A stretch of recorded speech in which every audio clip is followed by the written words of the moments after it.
কেতিয়াবা দুখ অনুভৱ হয় নেকি যে মই বিজেপিৰ পৰা ওলাই আহি এক ডাঙৰ ভুল কৰিলোঁ? এজিপি এতিয়া হৈছে প্ৰাইভেট লিমিটেড, বিজেপিৰ প্ৰাইভেট লিমিটেড কোম্পানীৰ শ্বেয়াৰ হোল্ডাৰ।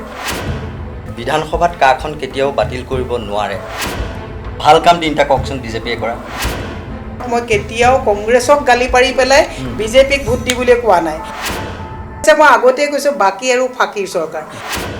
হিমন্ত বিশ্ব শৰ্মাক বিৰোধ আপুনি যিমানেই নকওক, পলিটিকেলি আজিৰ তাৰিখত যথেষ্ট অংক জনা ৰাজনৈতিক নেতা হোৱাৰ বাবে সেই কা বিৰোধী আন্দোলন হৈছিল নেকি? মানে কংগ্ৰেছ আৰু AIDF-ৰ লগত মই কংগ্ৰেছ AIDF বুলি কোৱা নাই, মই তথাপিও কৈছোঁ গ্ৰেণ্ড এলায়েন্স বুলি ক'লে এণ্টি বিজেপি কংগ্ৰেছ AIDF-ৰ কথাটোতো থাকিবই। নমস্কাৰ, নৰ্থ ইষ্ট নাওৰ বিশেষ সাক্ষাৎকাৰলৈ আপোনালোক সকলোকে স্বাগতম জনাইছোঁ।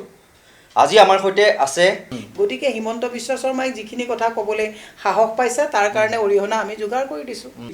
মীৰা বৰঠাকুৰ, যি এটা সময়ত বিজেপিত যেতিয়া বেয়া দিন আছিল তেতিয়াও অসমত বিজেপিক ধৰি ৰখাৰ ক্ষেত্ৰত এক সবল ভূমিকা পালন কৰিছিল। বৰ্তমান তেওঁ বিজেপিৰ পক্ষত নাই। তেওঁ বৰ্তমান বিজেপিৰ বিৰুদ্ধে স্থিতি গ্ৰহণ কৰিছে আৰু আমি আজি তেওঁক এই অনুষ্ঠানৰ মাজলৈ স্বাগতম জনাইছোঁ। হয় বাইদেউ, পোনপ্ৰথমে আপোনাৰ পৰা জানিম, বিজেপিৰ যেতিয়া বেয়া দিন চলি আছিল তেতিয়া আপুনি বিজেপিত আছিল, কিন্তু আজি সমগ্ৰ দেশতে বিজেপিৰ ভাল দিন এটা চলি আছে, কিন্তু আপুনি বিজেপিত নাই। নিশ্চয়কৈ মনৰ এটা কোণত কেতিয়াবা দুখ অনুভৱ হয় নেকি যে মই বিজেপিৰ পৰা ওলাই আহি এক ডাঙৰ ভুল কৰিলোঁ? নাই নাই, বিজেপিৰ পৰা ওলাই আহি ভুল কৰিলোঁ বুলি মই দুখ মোৰ নাই, আৰু মোৰ বিজেপিৰ প্ৰতি বিদ্বেষ নাছিলে। দলটো খুব ভাল আছিলে, দলৰ নেতৃত্ব খুব আগৰ নেতৃত্ব খুব ভাল আছিলে। এতিয়া দলৰ বৰ্তমান যিসকল বেপাৰী নেতৃত্ব তেওঁলোকৰ প্ৰতিহে মই বিৰোধ কৰি পেলাই ওলাই আহিছোঁ। একচুৱেলি দলৰ প্ৰতি, দলৰ স্বনামধন্য বাজপেয়ীজীৰ নেতৃত্বত বা সুষমা স্বৰাজ, নীতিন গাডকাৰী এইখন যি ব্যক্তি আছিলে তেখেতৰ প্ৰতি মোৰ সদায় আন্তৰিকতাৰ শ্ৰদ্ধা থাকিব, কিন্তু সেই বিজেপি নাই। গতিকে বৰ্তমান যিটো বেপাৰ সুলভ, যিটো মানে হাৱাত উঠি যোৱা বিজেপি, এই বিজেপিৰ পৰা ওলাই আহি মোৰ কোনো মানসিক অন্তৰ্দ্বন্দ্ব নাই। নেতৃত্বৰ প্ৰতি আপোনাৰ ক্ষোভ আছিল? নহয়, নেতৃত্ব নাই, এতিয়া নেতা আছে, গতিকে নেতৃত্ব নাই। গতিকে এনেকুৱা নেতৃত্বৰ লগত থকাতকৈ মই নিজেই ভাবোঁ যে এতিয়া মই খুব ধুনীয়াকৈ নিজকে নিজেই নেতৃত্ব দি পেলাই থাকিব পৰা এটা পজিশ্যনত আছে। নিশ্চয়কৈ আঞ্চলিক গণমৰ্চাৰ সবল এগৰাকী নেত্ৰী বুলি ক'ব লাগিব আপোনাক। নেত্ৰী নহয়, কৰ্মী। হয় হয়, কৰ্মী বুলি ক'ব লাগিব। কেনেকুৱা কি 21ৰ বাবে সাজু কৰি তুলিছে মঞ্চখনক যদি জনায় অলপ। চাওক, ডেফিনেটলি 21ৰ কাৰণে আমি আজি আপুনি যেতিয়া সুধিছে আমি আঞ্চলিক গণমৰ্চা কি ভিত্তিত গঠন কৰিবলগীয়া হ'ল। আঞ্চলিক গণমৰ্চা কেতিয়াও গঠন নহ'লহেঁতেন যদি অসম গণ পৰিষদে সেই নেতৃত্ব দিব পাৰিলেহেঁতেন, আঞ্চলিক সত্তাটোক জীয়াই ৰাখিব পাৰিলেহেঁতেন। কিন্তু আমি কেতিয়া ৰাজপথলৈ ওলাই আহিলোঁ, যেতিয়া কেবক লৈ পেলাই আমি বিৰোধিতা কৰিলোঁ। কেবত ইমান ট্ৰিমেণ্ডাছ অসমৰ ৰাইজে বিৰোধিতা কৰাৰ পাছত কেব গৈ কা হ'ল। তাৰপিছত আমি দেখিলোঁ যে আমাৰ অসমৰ থলুৱা যিবিলাক সংস্কৃতি, থলুৱা আমাৰ সম্পদ বা আমাৰ যিটো সীমা সমস্যা, আমাৰ যিটো ভাষা সংস্কৃতি, এইটো ৰক্ষা কৰিবৰ কাৰণে আমাৰ ইয়াত আমাক ৰক্ষণাবেক্ষণ দিব পৰা দল এটাৰ অভাৱ হ'ল। আৰু বিজেপিৰ লগত অসম গণ পৰিষদে একেবাৰে তেওঁলোকৰ লগত মাৰ্জ কৰিলে। এতিয়া বিগ ব্ৰাদাৰ স্মল ব্ৰাদাৰ নাই আৰু, এতিয়া এইটো হৈছে প্ৰাইভেট লিমিটেড কোম্পানী, তাৰে তেওঁলোকে শ্বেয়াৰ হোল্ডাৰ। এজিপি এতিয়া হৈছে প্ৰাইভেট লিমিটেড, বিজেপিৰ প্ৰাইভেট লিমিটেড কোম্পানীৰ শ্বেয়াৰ হোল্ডাৰ। গতিকে এতিয়া দল নাই। গতিকে সেই প্ৰেক্ষাপটত আঞ্চলিক গণমৰ্চা গঠন কৰিবলগীয়া হ'ল অজিত ভূঞা ডাঙৰীয়াৰ নেতৃত্বত। আৰু আমাৰ প্ৰয়াস যে অসমৰ থলুৱা সম্পদ, ভাষা, সংস্কৃতি, এই আটাইবোৰ বিষয় লৈ পেলাই 5জন শ্বহীদৰ ত্যাগ আছে। আমি যেনেকৈ কেবৰ আন্দোলন কৰিছিলোঁ, আজি উইথড্ৰ কৰিব নোৱাৰোঁ। যেতিয়ালৈকে মাননীয় আদালতৰ প্ৰতি আমাৰ যথেষ্ট মানে শ্ৰদ্ধা আছে, বিশ্বাস আছে। গতিকে আমি আজিৰ তাৰিখত কিন্তু প্ৰতিবাদ কৰিতো উইথড্ৰ কৰিব আৰু ষ্টপ কৰিব নোৱাৰোঁ, কাৰণ আমাৰ কাৰণে বহু ল'ৰা ছোৱালী অংগক্ষত হ'ল, 5টা ল'ৰা ছোৱালী কিন্তু মৃত্যুবৰণ হ'ল। গতিকে আমি আজি মূৰ পলুকা মাৰিব নোৱাৰোঁ। সেইকাৰণে আঞ্চলিক গণমৰ্চাৰ প্ৰয়াস সকলোকে যাতে একগোট কৰি অসমৰ থলুৱা স্বাৰ্থত আমি যাতে ৰাজনৈতিক অংকটো মিলাব পাৰোঁ, তাৰ কাৰণে এটা ছাতিৰ তলত আনা।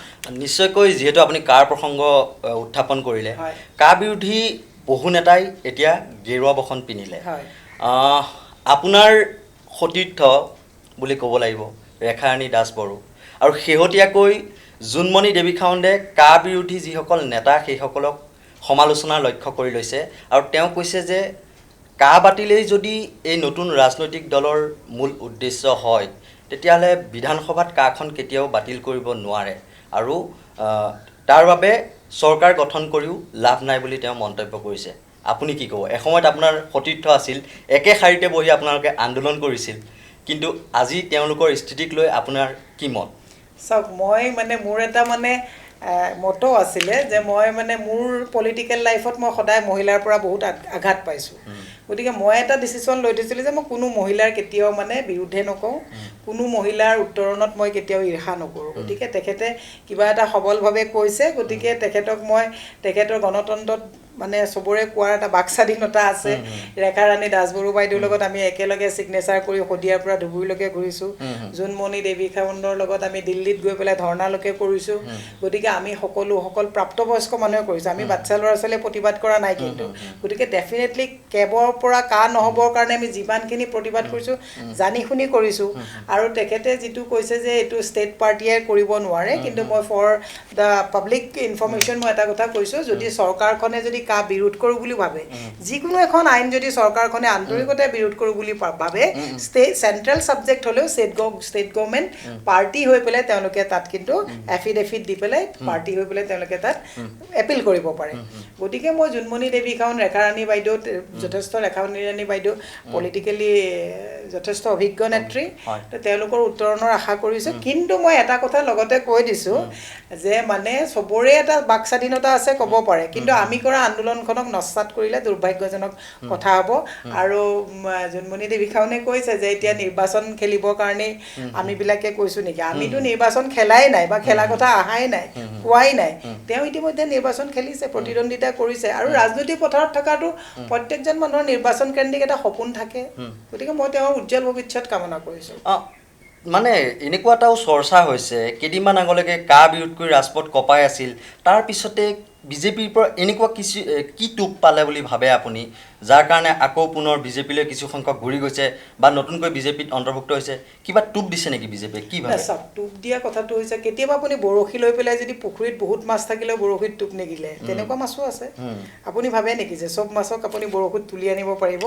নহয়। গতিকে চাওক, সমাজ এখনত বিভিন্ন ধৰণৰ মানুহ থাকে। আৰু আপোনাৰ ধৰক আন্দোলন এটা কৰিবলৈ গ'লেও সকলোৱে আন্তৰিকতাৰে আন্দোলন কৰিছে বুলি ভবাটোও একচুৱেলি ভুল কথা। গতিকে আপুনি আন্দোলন বুলিয়েই নহয়, প্ৰত্যেকটো মানে পৰীক্ষা এটা দিবলৈ গ'লেও পঢ়ি থকা ল'ৰা ছোৱালীয়ে যে সকলোৱে 80 নম্বৰ পাব তেনেকুৱা কথাও নাই। গতিকে আমি আন্দোলন কৰিছোঁ, প্ৰত্যেকজনেই যে মানে টোপ নিগিলিব, প্ৰত্যেকজনেই যে সিদ্ধান্ত বা মানে সলনি নকৰিব এনেকুৱা কথা নাই। কিন্তু সিদ্ধান্তত অটল থকা বহু মানুহো আছে। গতিকে সেই সিদ্ধান্তত অটল থকা 2-4 মানুহ দি পেলাই সিদ্ধান্ত সলনি কৰা নজিৰ কিন্তু এইখন পৃথিৱীত আছে। 21ত বিজেপিক উৎখাত কৰাটো আপোনালোকৰ লক্ষ্য? হয়। কেনেকুৱা কি ইছ্যু লৈ পেলাই আপোনালোকে ৰাইজৰ কাষ চাপিব? ইছ্যুটো এতিয়া ইছ্যু আপুনি কেনেকুৱা ইছ্যু বুলি ক'ব, মই একদম আপোনাক যদি কৈছোঁ, মই সংক্ষিপ্তৰ ওপৰত ক'লে একেবাৰে বাগজানৰ পৰা আপুনি দিহিং পাটকাইৰ পৰা তেল, গেছ, নুমলীগড় ৰিফাইনেৰীৰ পৰা গোটেই বেডমিণ্টন কোৰ্টৰ পৰা, জাগিৰোড কাছাৰ মিলৰ পৰা, মানে মই আপোনাক এতিয়া সংক্ষেপে ক'বলৈ কোনো, ৰেলৱে, এয়াৰপৰ্ট গোটেইবিলাক প্ৰাইভেটাইজেশ্যন কৰিলে, EIA গোটেইবিলাক, তাৰমানে আপোনাৰ মানে লিষ্ট দিবৰ কাৰণে আপোনাক গোটেই দিনটো লাগিব যে গোটেই পাব্লিক ছেক্টৰ ইউনিটবিলাক তেওঁলোকে শেষ কৰি পেলালে। আৰু এতিয়া ক'ভিডৰ উচিলা দি পেলাই তেওঁলোকে মূৰ পুলিকা মাৰিব নোৱাৰে। বিফৰ ক'ভিড GDP আপোনাৰ 4.1লৈ অৱনমিত হৈছিলে। গতিকে এইখন হৈছে ব্যৰ্থ চৰকাৰ। এইখনে আঁচনি দি পেলাই ব্ৰিটিছে যেনেকৈ মানুহক মানে নিমখ খুৱাই মানে মাথাটো চিন্তা কৰিব নোৱাৰা হৈছিল, এইখন হিতাধিকাৰী বনোৱা, বাকী আৰু ফাঁকিৰ চৰকাৰ, হিতাধিকাৰীও এনেকৈ দিব নোৱাৰে। গতিকে ইছ্যু মানে আপোনাৰ ইমানেই বেছি ইছ্যু আছে, ৰাইজক আৰু আমি সজাগ কৰিবলগীয়া কথা আছে বুলি বিশেষ ভবা নাই, কাৰণ ৰাইজে জানে। নিশ্চয়কৈ আপুনি বেয়া কামৰ বিষয়ে উল্লেখ কৰিলে। বিজেপিয়ে কেন্দ্ৰত 6টাকৈ বছৰ, ৰাজ্যত 4টাকৈ বছৰ ইতিমধ্যে সম্পূৰ্ণ কৰিলে। যদি আপোনাক মই সোধোঁ, ভাল কাম 3টা কওকচোন বিজেপিয়ে কৰা, কি ক'ব?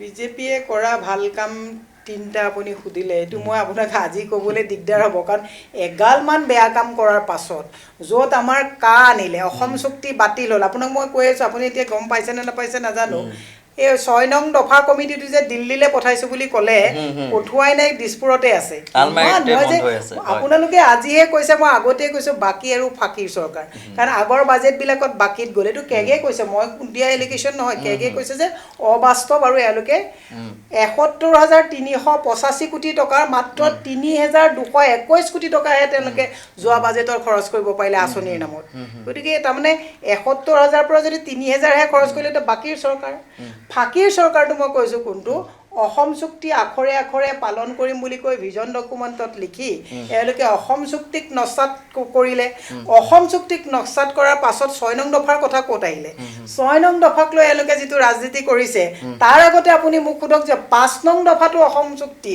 তাৰ কথাটো কি আছিলে বহিৰাগত বহিষ্কাৰকৰণ বহিৰাগত আপুনি সেইটোৱে আছিলে 5 নং দফাটো ভেৰি ইম্পৰ্টেণ্ট আছিলে এতিয়া তেওঁলোকে সেইবোৰ চব নস্যাৎ কৰি ক'লে যে 6 নং দফাটো আগৰ চৰকাৰে উত্থাপনে কৰা নাছিলে আমিতো কেন্দ্ৰত পঠালোঁ আজি এতিয়া আপুনি খবৰ লওক 6 নং দফাৰ কমিটিৰ যিটো প্ৰতিবেদন দিল্লীলৈ যোৱা নাই দিছপুৰৰ ডাষ্টবিনত পৰি আছে এতিয়া বাকী আৰু ফাঁকিৰ চৰকাৰ হয়নে নহয় নিশ্চয়কৈ আপুনিও এটা সময়ত চাগে নিশ্চয়কৈ প্ৰচাৰ কৰিছিল কংগ্ৰেছৰ দিনৰ শাসনৰ কথা কংগ্ৰেছৰ দিনত যি দুঃশাসন হ'ল তাৰ প্ৰচাৰ কৰি পেলাই ৰাইজক বিজেপিক ভোট দিবলৈ আহ্বান জনাইছিল কিন্তু আজি বিজেপিৰ আপুনি বিৰুদ্ধে এইখিনি কথা পুনৰ ক'ব লগা হৈছে নিশ্চয়কৈ দুখ লাগিছে মনত মোৰ নাই মই আপোনাক এটা কথা কৈছোঁ মই কেতিয়াও আপুনি চাব মই খুব অলপ মূল্যবোধৰ পলিটিক্সক আপুনি মোৰ গোটেই মই যোৱা নিৰ্বাচনত ৪৫খন মানে ইলেকশ্যন মিটিং কৰিছোঁ তাৰ আপুনি এটা কেছেট লৈ আহক মই কেতিয়াও কংগ্ৰেছক গালি পাৰি পেলাই বিজেপিক ভোট দি বুলি কোৱা নাই মই এটা কথা কৈছোঁ যে কংগ্ৰেছৰ অপশাসনটো আমি দেখিছোঁ গতিকে কংগ্ৰেছক গালি পৰাৰ কথাটোলৈ অহাই নাই যে বিজেপিয়ে দেখুওৱা সপোনবিলাক 16 মে'ত কি কৈছিলে বিদেশী যাব লাগিব বুলি কৈছিলে ভিজন ডকুমেণ্টত কৈছে অসম চুক্তি আখৰে আখৰে পালন কৰিম 2 কোটি নিবনুৱা যুৱকক চাকৰি দিম বুলি কৈছিলে ক'লা ধন আনি পেলাই 15 লাখ টকা তেওঁলোকে দিম বুলি কৈছিলে জনধন যোজনাৰ আঁচনিৰ সময় এই কথাবিলাকে প্ৰচাৰ কৰিছিলোঁ যিবিলাক ভুৱা কথা কৈছিলে তাৰ পাছতো কেনেকৈ 2019ত আকৌ চৰকাৰ বনাব পাৰিলে কেন্দ্ৰত মোদীয়ে তেওঁ কৈছিলে যে 60 মাহ সময় দিওঁ 60 মাহ সময় দিয়াৰ পিছত তেওঁ যেনেকৈ হাউডি মোদী তেওঁলোকে যেনেকৈ বুলেট ট্ৰেইন এই কথাবিলাক আনিলে মানুহেও ভাবিলে যে এজন মানুহে 70 বছৰে মানে ভাৰত স্বাধীন হোৱাৰ পাছত কংগ্ৰেছৰ যিবিলাক অপশাসন আছিলে এই অপশাসনবিলাকৰ পিছত এখেতক অলৰেডি 60 মাহৰ কথা কৈছে আৰু এবাৰ দি চাওঁচোন হয়তো তেওঁ বুলেট ট্ৰেইনখন আনি ইয়াত চলায়ে কিজানি তেওঁ এই যে স্মাৰ্ট চিটি কিজানি গুৱাহাটীত একদম পুৰা বুলেট ট্ৰেইন চলায়ে দিয়ে কিজানি মানুহৰতো এটা কথা আছে যে এটা পিলাৰ বনাবলৈও সময় লাগে তাৰপিছত দেখিলে যে তেওঁ এই হাউডি মোদী এই ৰাউডি মোদী এইবিলাক যিবিলাক প্ৰচাৰ কৰা আৰম্ভ কৰিলে মানুহে দেখিলে যে না এওঁ তাত গৈ পেলাই তেওঁ তাৰমানে গোটেই ভাৰতখন বিকিব গতিকে এইবাৰ 21ত তেওঁ পাব আৰু একচুৱেলি পলিটিকেলি বাকী ষ্টেটবিলাকৰ মানুহ যথেষ্ট অভিজ্ঞ গতিকে 5খন ষ্টেট কেনেকৈ গেৰে নামিলে এতিয়া তেওঁলোকে যিটো 2 নম্বৰী কৰি পেলাই আপোনাৰ ক'ৰবাত চেঞ্জ কৰিছে সেইটোও ৰাইজে বুজি পাব ইমানখিনি বিজেপিৰ বিৰুদ্ধে ঢৌ উঠিছে কিন্তু অসমৰ এজন প্ৰতাপী মন্ত্ৰী বুলি ক'ব লাগিব ডক্টৰ হিমন্ত বিশ্ব শৰ্মা তেওঁ আকৌ কৈছে যে নতুনকৈ যিসমূহ ৰাজনৈতিক দল গঠন হ'ব সেইসকলে 700ৰ পৰা 1500 ভোটহে লাভ কৰিব আপুনি কি ক'ব তেওঁ ইমান গৰ্বৰে যে সেই কথা ক'ব পাৰিলে সেইটো ক'বলৈ সুবিধাটো আমি দিছোঁ হিমন্ত বিশ্ব শৰ্মাক ক'বলৈ এটা কথা আপুনি ক'ব লাগিব হিমন্ত বিশ্ব শৰ্মাক বিৰোধ আপুনি যিমানেই নকওক পলিটিকেলি আজি তাৰিখত যথেষ্ট অংক মাষ্টৰ তেওঁ পলিটিকেল অংক মাষ্টৰ তাত আপুনি মানে অংক নাজানে বুলি কোৱাটো আপোনাৰ পলিটিকেলি ইমেচিয়ৰ্ড হ'ব অংক ভাল অংক কৰে আৰু এই অংক কৰা সুবিধাটো কোনে দিছে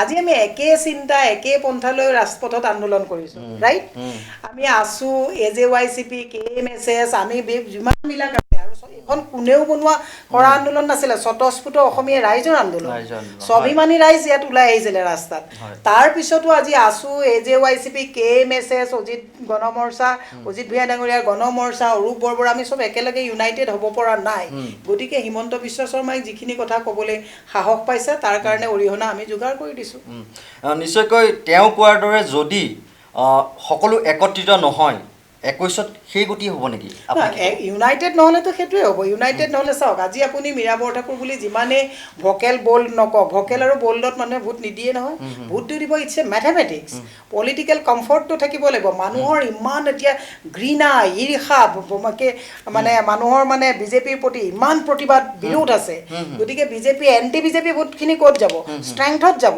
সেইটো হৈছে মেথমেটিক্স গতিকে আমি যদি ইউনাইটেড ফ'ৰ্চ এটা ৰাইজে নেদেখে তেতিয়াহ'লে কাক ভোট দিব মেজৰ ছেকশ্যনটো কাক ভোট দিব? নতুনকৈ এটা ৰাজনৈতিক দল হ'ল AJP অসম জাতীয় পৰিষদ, দলটোক লৈ আপুনি কিমান আশাবাদী? আশাবাদী চাওক, জন্ম হওঁতেইটোতো আপুনি ল'ৰা এটা বিকলাংগ হ'ব বুলি ক'ব নোৱাৰে, যে জন্ম হোৱা দিনাখনেতো তাৰ মাত নুফুটিব বুলি ক'ব নোৱাৰে। গতিকে ডেফিনেটলি আশাবাদী। কিন্তু আছুৱে ডিপ্ল'মেচি, আছু বুলি নকওঁ দেই, আছুৰ প্ৰতি জাতীয় এটা সংগঠন, গতিকে আছুৰ প্ৰতি মোৰ যথেষ্ট মানে ভাল ভাৱ আছে, শুভেচ্ছা আছে। কিন্তু ৰাজনৈতিক দলটোতো আছুৰ নহয়, আছুৰ পৰা ওলাই অহাৰ পিছতহে হৈছে।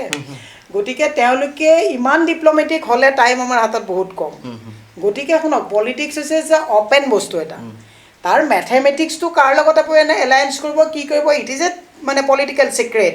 কিন্তু পলিটিকেল ছিক্ৰেটৰ আগত বাকী যিখিনি কথা যদি আমাৰ মানে ক্লিয়াৰ নহয়, তেতিয়াহ'লেতো বিজেপিক ৱৰ্ক অভাৰ দিয়া হ'ব। তেতিয়া জানিব লাগিব যে তৃতীয় শক্তিবিলাক মানে বিজেপিৰ তোলাচালনিত ক'ৰবাত মানে তছনছ হৈ যাব। নিশ্চয়কৈ যিহেতু 21ৰ নিৰ্বাচনৰ কথা আমি পাতি আছোঁ, আপোনাক প্ৰাৰ্থী হিচাপে দেখা পাব নেকি? চাওক, মই প্ৰাৰ্থী হিচাপে দেখা পোৱাটো মই আপোনাক এতিয়াও কৈছোঁ, ৰাজনীতিত নিৰ্বাচন খেলাটোৱে মোৰ শেষ ইচ্ছা নহয়। কিন্তু যদি প্ৰয়োজন ৰাইজে বিচাৰে, এইবিলাক এনেই কয় মানুহে, ৰাইজে কেতিয়াও টিকেট কাৰোবাক টিকেট দিয়ক বুলি ৰাইজে নিবিচাৰে। যেতিয়া দেখে যে এজন মানুহে কয় মানে নিজে উঠেগে, তেতিয়া ৰাইজে তোলাচালনিত উঠাই যে among the others who is the best, তেতিয়া ৰাইজে দিয়ে। মানুহে এনেই কয় এইটো মোৰ সমষ্টি, ৰাইজে মোক বিচাৰিছে। ৰাইজে কোনো পলিটিচিয়ানক কেতিয়াও নকয় যে তুমি আহি বহা। এইবিলাক হৈছে আমাৰ ৰাজনৈতিক মানুহে কৈ দিয়া এটা মানে আভুৱা ভৰা কথা। ৰাইজে বিচৰা কথাটো নহয়, মই বিচাৰিম নে নিবিচাৰিম। মই বিচৰাৰ পিছত ৰাইজে মোক উপযুক্ত বুলি ভাবিব নে নাভাবিব। যদি সময়ৰ আহ্বান হয়, গ্ৰেণ্ড এলায়েন্স হয়, তেতিয়াহ'লে ডেফিনেটলি মই ইমান দিন ৰাজনীতিৰ গুৱাহাটী সমষ্টিৰ পৰা আপোনাৰ নামটো চৰ্চা হৈ আছে, কিন্তু কি ক'ব? পূব গুৱাহাটী সমষ্টিটো ভাল সমষ্টি, পূব গুৱাহাটী সমষ্টি ভাল সমষ্টি। গতিকে আৰু ইয়াত পলিটিকেলি বহুত এৱেৰ মানুহবিলাক, পলিটিকেলি বহুত চাউণ্ড মানুহ। গতিকে পূব গুৱাহাটী হওক, দিছপুৰ হওক, ৱেষ্ট গুৱাহাটী হওক, একদম হাৰ্ট অফ দ্য চিটিত লাগি থকা সমষ্টি। ইয়াত পলিটিকেলি ইয়াত মানে আপুনি প্ৰতিদ্বন্দ্বিতা কৰিবলৈ হ'লে বা ইয়াৰ ভোটাৰ ৰাইজো বহুত স্মাৰ্ট। গতিকে তেওঁলোকে চাব, মই বিচাৰিলেতো ৰাইজে নিবিচাৰে না। গতিকে দেখা যাওক, যদি তেনেকুৱা পৰিস্থিতি আহে, ডেফিনেটলি মোৰ সেইটো সপোন থাকিব। এক চৰ্চা চলি আছে, কা বিৰোধী আন্দোলন হ'ল, লতাশিলেই হওক, চান্দমাৰী ফিল্ডেই হওক বা ৰাজপথেই হওক, আমি 11 ডিচেম্বৰ আৰু 12 ডিচেম্বৰ 2019ৰ কথাটো আমি এৰি দিব নোৱাৰোঁ। সমগ্ৰ অসম জ্বলিছিল সেই দুটা দিনত বিশেষকৈ। তাৰপিছতে সাংসদ অজিত কুমাৰ ভূঞা ৰাজ্যসভালৈ মনোনীত হ'ল কংগ্ৰেছ ARDFৰ এলায়েন্সৰ জৰিয়তে প্ৰাৰ্থী হিচাপে। এতিয়া এক সমালোচনাৰ সন্মুখীন হৈছে ছ'চিয়েল মিডিয়াত যে ৰাজনৈতিক দল গঠনেই বা ৰাজনৈতিক নেতা হোৱাৰ বাবেই সেই কা বিৰোধী আন্দোলন হৈছিল নেকি? নেতাটো হ'ব লাগিব, নেতাৰ সৃষ্টি হ'ব লাগিব। এতিয়া যিবিলাক নেতা আছে, সেইবিলাক নেতৃত্বৰ সৃষ্টি হ'ব লাগিব। গতিকে আন্দোলন, প্ৰতিবাদ গণতান্ত্ৰিক অধিকাৰ। প্ৰতিবাদ কৰিয়েইতো আজি আপোনাৰ অসম আন্দোলন কৰি পেলাই জানো আপোনাৰ গোটেই অসম চুক্তি, গোটেই অসম আন্দোলনৰে আধাৰ নহয় জানো? গতিকে প্ৰতিবাদ হ'ব, নেতাৰ সৃষ্টি হ'ব, নেতাৰ সৃষ্টিৰ পৰা নেতৃত্ব উলিয়াব পাৰিব লাগিব। আমি আজি অসমৰ অভিভাৱক নেতৃত্বহীনতাত আমি ভুগিছোঁ। গতিকে নেতা ডেফিনেটলি ওলাব। উইদাউট পলিটিক্স দেৰ in a little social life. গতিকে পলিটিক্স ছ'চিয়েল লাইফত থাকিবই। গতিকে নেতাৰ সৃষ্টি ডেফিনেটলি হ'ব। আপুনি এইটো ছিষ্টেমটো কলাপছ কৰিব নোৱাৰে, ছিষ্টেমটো চলি থাকিব, নেতা ওলাব।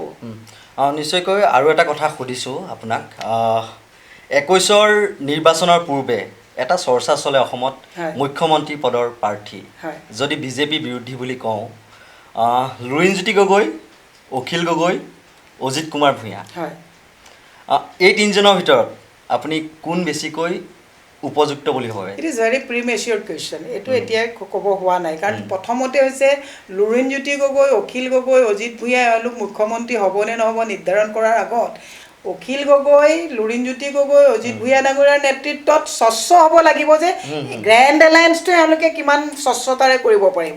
গতিকে সেই যদি স্বচ্ছতাটো তেওঁলোকে দেখুৱাবই নোৱাৰে, তেতিয়াহ'লে it is a very premature question. 20 ছেপ্টেম্বৰলৈকে সময়সীমা দিছে কৃষক মুক্তি সংগ্ৰাম সমিতিয়ে, আৰু তেওঁলোকে যদিহে পৰামৰ্শদাতা কমিটি বা আহ্বায়ক কমিটিয়ে আছু আৰু AJSPয়ে গঠন কৰি দিয়া, তেওঁলোকক যদি আলোচনাৰ বাবে নামাতে, তেতিয়াহ'লে অসমৰ কা বিৰোধী ছাত্ৰ সমাজ, শিল্পী সমাজ বা বিভিন্ন আঞ্চলিকতাবাদী দলৰ সৈতে তেওঁলোকে আলোচনাত মিলিত হ'ম বুলি কৈছে।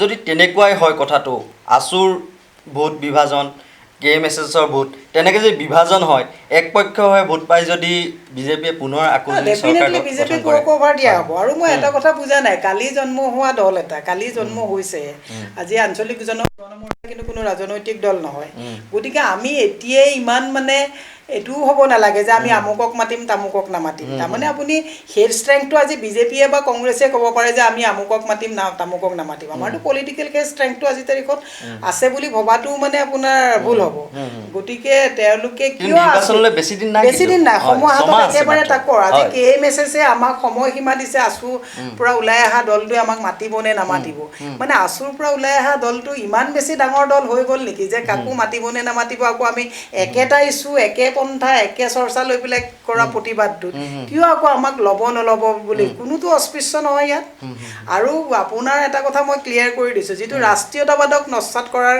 এটা মানে প্ৰপগেণ্ডা চলিছে যদি ভাৰতীয় নাগৰিক হিচাপে আমিতো প্ৰথম ইণ্ডিয়ান চিটিজেন আপুনি যদি ভাৰতৰ পৰা বাহিৰত গুচি যায় আপোনাক অসমীয়া চিটিজেন বুলি আপোনাক নুসুধে we are a Indian citizen গতিকে ইণ্ডিয়ান চিটিজেনকতো নস্যাৎ কৰিব নোৱাৰে গতিকে আমি ৰাষ্ট্ৰীয়তাবাদক নস্যাৎ কৰি আঞ্চলিকতাবাদৰ কুৱেশ্যন ডাজ নট এৰাইজ আমি সবল আঞ্চলিকতাবাদক নেতৃত্ব দি পেলাই আমি ৰাষ্ট্ৰীয়তাবাদক আমি একচেপ্ট কৰাত অসুবিধা ক'ত আছে কাৰণ ভাৰতীয় সংবিধানে আমাক সেইটো এটা সুবিধা দিছে আজি যে আপোনাৰ আগত কৈয়ে আছোঁ ইণ্ডিয়ান কনষ্টিটিউশ্যনৰ বাক স্বাধীনতাটোৰ পৰা কৈ আছোঁ গতিকে মই ডেফিনেটলি ৰাষ্ট্ৰীয়তাবাদক মই বিশ্বাস কৰোঁ আৰু আঞ্চলিকতাবাদক সবল নেতৃত্ব দিয়াটো মই মানুহৰ মাজত বিচাৰোঁ বহুখিনি কথা আপোনাৰ সৈতে পাতিলোঁ শেষত সুধিছোঁ বিজেপি স্বীকাৰ কৰিব লাগিব এটা ডাঙৰ দল তেওঁলোকৰ হাতত শক্তি আছে তেওঁলোকৰ ধনবল আছে বাহুবল আছে নিশ্চয়কৈ এক প্ৰত্যাহ্বানৰ সন্মুখীন হ'ব বিৰোধী শক্তি